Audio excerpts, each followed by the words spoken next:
Okay, so we're going to dive right into, the hair side of things. So I remember when you came to me, you said you heard me on this podcast, Thriving in Menopause, and you're like, fix my hair. Yeah, pretty much that's what I said.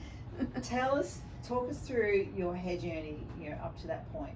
Oh, so I've always had really great hair. I have fine hair, but a lot of it. But in perimenopause and then again in menopause, I found that I was experiencing a lot of breakage, and the products I was using were hindering more than helping my hair. And I had a pretty bad hairdressing experience at one point where it went so light that I think I looked like I didn't have any hair. Wow. Yeah. So the hair was changing, and then... Yeah. I think it's really important to find a hairdresser that understands the change that occurs to your hair during menopause. I think it is really important, but it's hard if they don't know your hair. Yeah. So I think it's good to try and get, to have that regular hairdresser or someone, when you say my hair's changing, it's thinning, not to turn you into a bleach blonde. Because I remember you had a lot of breakage, and it took you quite a few years to even recover from that. It did. But when we went under the microscope, your hair was not growing properly, and I remember we found it was actually what we call diffuse. It was telogen effluvium, whereas most things that you read about with menopause is always female pattern hair thinning, which is like this frontal recession thing. Yeah. Whereas you had this whole head problem because again we had these lows, nutritional levels, and your thyroid was doing a dance. We talked about earlier. That's the stuff that actually stops hair from growing normally, and you actually had some hair shedding, and then you had this hair breakage. So it was just one thing on top. And I am so glad I found you, Carolyn, because basically I was really getting depressed about the state of my hair, and I was late night scrolling, clickbaiting. I'd get these products delivered, nothing, spending oodles amounts of money, and nothing was working, and I really thought I was going a little bit crazy. But then after hearing you on the podcast and coming in, got a new hair journey. We are. But I must say, you had done a lot of the hard work by the time I met you. And hair's an interesting thing, that even though you've got your health and you've got your hormones in balance and things are okay, hair doesn't respond on its own. You kind of need to connect it back together.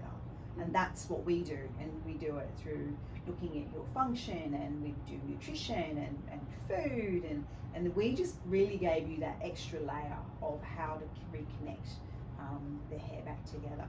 But again, for you, it was your whole head of hair, and it's it was still early days. And I think you were saying earlier your goal now is to grow it long, which is super back to exciting, the long hair. which is beautiful. But I do want to bring up, it's not really what happened to you, but just to let other people know that one thing that really can happen to women around menopause, so we're talking pre, during, and post, is you can get this frontal hair thinning on its own. Like, it doesn't happen to every woman like that.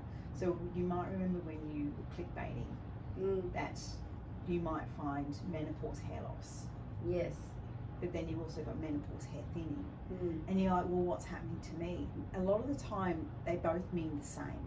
But to me, they're very different and have different causes. Okay, so it's really important when you're going through menopause to look at both sides of it all. And I think just take that holistic approach that you've always looked at, going from the inside out, from top to bottom, and sorting everything out. And let's face it, you can lose a few kilos and you can see it. You can take some extra vitamins and you start to feel good. There is no very quick way, fast way to fix hair. Hair takes its time to grow, and I think that was the key point for me. I had to take the time, and I had to be patient and work with the programs set by you. And now I'm still got a long way to go, but I'm getting results. So I think the first time frame we set for you was 4 months. Yes. So by this time things have been going on for 2 years. Yeah. So it sounds like forever. It does. But in reality, I remember when I saw you after the first 4 months, your hair looked different. We might pop some of your before and afters in here, just so Yeah. viewers can see the difference. So now we're literally into our second 4 months with so much improvement, but we found we could even be much better than what we were. And again, women don't realise by the time you get to menopause, like you didn't know No. that some of your hair problems went back to when you had children. Yeah, absolutely. And women say to No. me, no, my hair was fine. And we're like, it hasn't recovered. You've just been busy. Mm. You say you've been working and Yeah. you know, you say now you've got a daughter that you're trying to get through school and her Mm. career. And I mean, there's Mm. still stuff that's going on, you know, but you just realize that life can accumulate and that all builds up in the hair Yeah, and in health as well. absolutely. Fabulous. So I'm just going to see if there's anything else that we've talked about, all the symptoms, we've talked about all the weight loss and all the food. Is there anything else you think we need to let people know that could help them through menopause easier? I'd like to say relax, but it's not a relaxing time for some people. But I think that as a woman, you get your period. It's a hormonal upheaval. Then we have children. That's another hormonal upheaval. And then we go through menopause, and there's another hormonal upheaval. So looking after yourself is so important. Taking that time to really look at yourself from the inside out and the top down is going to make things so much easier. And a lot of the time it's moderation and back to basics, I feel. Yeah, I think some of the things that we've talked about are not rocket science, are Yeah. they?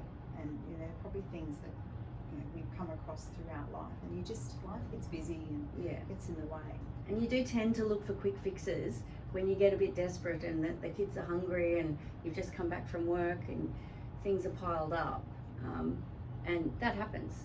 But then on the reverse side of that is take the time to try and slow things down a little bit. I think the world is so fast Mm. these days, and we do want that instant gratification. But when we're dealing with some of these health things, like popping a pill or what have you, sometimes they cause all sorts of other side effects as you experience. And one of them is hair loss, when this is all happening.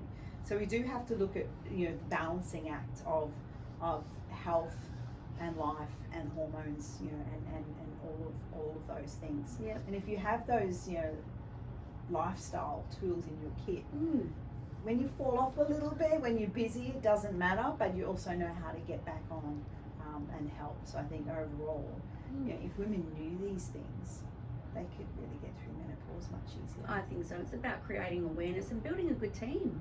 You're on my team. That's right, and I think we've got your GP on your team. You've got your some of your trainers on your team. Absolutely. And it's building that personal team. And other people might need an endocrinologist or something else on their team, and it is that team who are all working for you to get the best possible outcome. So that's fantastic. Excellent.